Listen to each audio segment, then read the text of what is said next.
I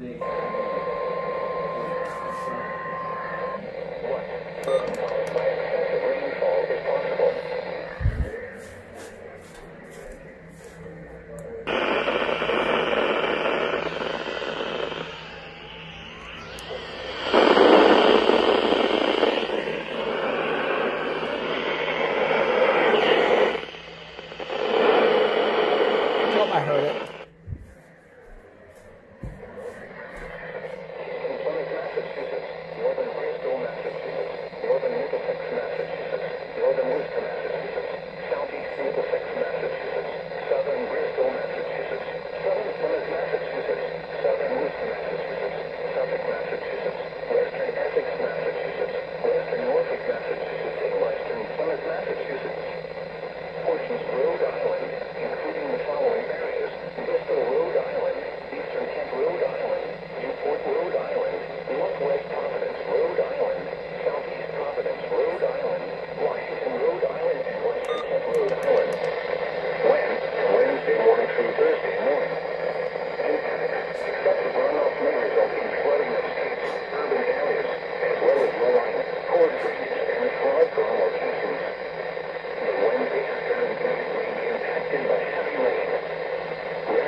It's going to cut out. Across north to southern New England, and some locations are still recovering from severe flooding that occurred on Monday. A slow-moving frontal system moving in over.